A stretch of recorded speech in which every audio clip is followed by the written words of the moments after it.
Mengembalikan lagi masjid seperti sedia kala, kembali kepada fitrahnya. Yang hari ini masjid hanya sekedar sholat, dikembalikan lagi masjid sebagai tempat belajar, minal jami' ilal jami'ah, masjid sebagai tempat penetapan hukum, karena dulu masjid tempat memutuskan perkara, masjid sebagai tempat menerima tamu, masjid juga tempat orang berkumpul bersama, bersilaturahim, bertatap muka. Masjid dijadikan Allah Subhanahu wa taala tempat orang merasakan ketenangan batin, berzikir, ala bidzikrillah tatmainnul qulub. Jadi banyak sekali orang-orang yang risau di luar masjid, ketika sampai ke masjid hatinya jadi tenang. Sebaliknya zaman sekarang banyak orang, saya Pak Ustadz sejak ke masjid ini sakit kepala saya, kata Ustadz ini begini, kata Ustadz ini begini. Kalau gitu saya bagusnya nggak ke masjid lagi. Jadi kalaulah orang sudah stres di luar masjid, di kantor dia ada tekanan, di rumah dia ada masalah, di jalan dia kena tilang, dia mau mencari ketenangan di masjid. Ternyata di masjid pun juga dia melihat tidak ada masalah dengan pengurus masjid. Beberapa masjid diurus oleh orang-orang yang memang tidak mau berhenti jadi pengurus masjid. Itu saya beberapa masjid saya datang itu, mengadu masyarakat itu. Ustadz ini pengurus ini udah lama sekali, apa kami kudeta aja Pak Ustadz? Saya bilang, kalian kalau mau kudeta, kudeta aja, jangan lapor ke saya. Mereka ini seolah-olah mau menjadikan kita sebagai dalih. Nanti dia lakukan kudeta menurut arahan Ustadz Somad. Gitu. Nah, kalau mau buat-buat aja, jangan lapor-lapor ke kita. Kalau mau undang kita pas pelantikan kan gitu. Nah, dulu Pak, waktu saya ke masjid ini, ingat saya yang ngundang dulu Pak Fulan. Iya Pak Ustadz masih ada di situ. Kenapa dia nggak datang acara maulid ini? Sejak tidak terpilih nggak pernah kesini lagi Pak Ustadz. Ini wa annal masajida lillah.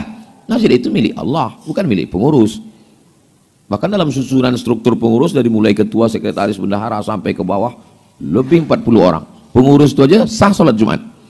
Tapi tak pernah datang ke masjid. Padahal namanya pengurus masjid. Nah, ini jadi sebenarnya yang dilakukan Munzalan adalah mengembalikan lagi sejarah masjid yang lama yang sudah mulai ditinggalkan. Bahkan beberapa masjid itu hanya sholat Jumat saja. Saya melakukan beberapa perjalanan dakwah, masuk sebelum subuh kami udah jalan. Begitu masuk waktu sholat subuh mampir ke masjid, terdengar suara azan masjid itu bergembok subuh. Saya bilang kenapa tak ditulis saja di situ Masjid Al-Ikhlas khusus Jumat saja. Padahal masjid kalau sampai satu waktu dia tidak dilaksanakan sholat berjamaah, istahwadzat alaihimus syayatin. Satu kampung itu kesetanan. Satu kampung itu dikuasai setan. Makanya ketika kita berani membangun masjid, maka kita sudah menyiapkan imamnya, menyiapkan pengurusnya, menyiapkan khotibnya. Itulah perlunya tadi lembaga pendidikan di samping masjid. Saya selalu menyarankan bupati, wali kota, gubernur yang membangun Islamic Center. Saya lihat, Pak Ustadz insya Allah kita akan letakkan batu pertama, ini tanahnya tanah Pemda, pembebasan bla bla dan seterusnya. Saya bilang masjid aja, iya. Terus yang sholat, biasanya lokasinya jauh dari pemukiman masyarakat. Kalau di pinggir jalan insya Allah tak akan sepi karena banyak orang lalu lalang. Tapi kalau di lokasi tertentu, dekat kantor, di atas bukit, siapa yang mau sholat berjamaah di situ? Maka supaya dia tetap ada orang sholat, mesti ada kelas, ada asrama, ada sekolah. Dari mulai TK Quran, SD Quran, SMP Quran, SMA Quran, Qurani. Sehingga tidak akan sepi daripada sholat. Guru-gurunya, suatu ketika kami dapat tanah wakaf. Tanah ini jauh dari kota. Kata yang punya, terserah Pak Ustadz mau tanah ini dijual, nanti hasilnya dibuatkan pondok di kota.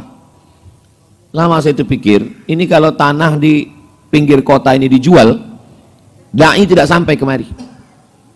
Maka saya usul dibuat saja pondok di situ.